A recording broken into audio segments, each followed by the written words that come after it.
ఈరోజు Kisan Nagar ZPH high స్కూల్లో poster ఆవిష్కరించడం జరిగింది. ఈ పోస్టర్ అంశం ఏంటంటే మన భద్రాచలం కొత్తగూడెంలోని వచ్చే నెల ఫిబ్రవరి 4-5 తేదీలలో రాష్ట్ర జనరల్ కౌన్సిలింగ్ ఏర్పాటు చేసుకోవడం జరుగుతుంది.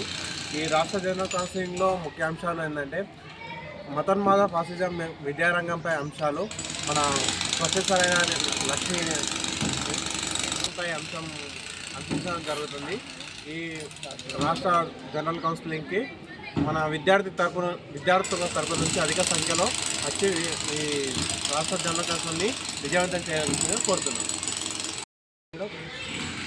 పీడీఎస్ రాష్ట్ర జనరల్ కౌన్సిల్కి సంబంధించినటువంటి వాల్ పోస్టర్ని ఈరోజు జెడ్పిహెచ్ఎస్ కిసాన్ నగర్ బాల్కొండ కేంద్రంలో నుండి జెడ్పిహెచ్ఎస్ కిసాన్ నగర్లో ఆవిష్కరించడం జరిగింది. ఈ తెలంగాణ రాష్ట్ర ప్రభుత్వం అంటే కాంగ్రెస్ ప్రభుత్వం కావచ్చు, కాంగ్రెస్ ప్రభుత్వం వచ్చి నేటికి సంవత్సరం గడుస్తున్నా కానీ ఎక్కడ గొంగడు అక్కడనే అన్నట్టు ఈ విద్యారంగంలో ఉన్న సమస్యల గురించి రేవంత్ రెడ్డి సర్కార్ ఏమాత్రం కూడా మొగ్గు చూపట్లేదని మనకు అర్థమవుతూ ఉన్నది.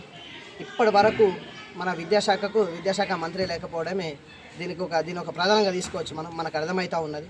ఎందుకంటే ఈ రేవంత్ రెడ్డి వచ్చి సంవత్సరం గడిచినా కానీ ఎలాంటి మౌలిక వసతులు కావచ్చు, ఇప్పటికే కొన్ని స్కూళ్ళలో మౌలిక వసతులు లేని పరిస్థితుల్లో మన ఈ ప్రభుత్వ స్కూళ్ళు ఉన్నాయి.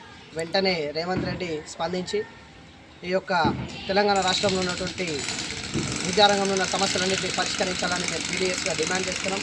లేదంటే ఈ రాబోయే రోజుల్లోనే మీకు ఖచ్చితంగా గుణపాఠం చెప్తామని కూడా విద్యార్థుల తరఫున మీకు హెచ్చరిస్తూ ఉన్నాం. ఈ యొక్క రాష్ట్ర జనరల్ కౌన్సిల్లో పీడీఎస్ మేధావులు కావచ్చు, లేదంటే విద్యార్థులు ప్రగతిశీల శక్తులుగా అందరూ తరలి వచ్చి ఈ యొక్క క్లాసుల్ని విజయవంతం చేయాలని కోరుకుంటున్నాం.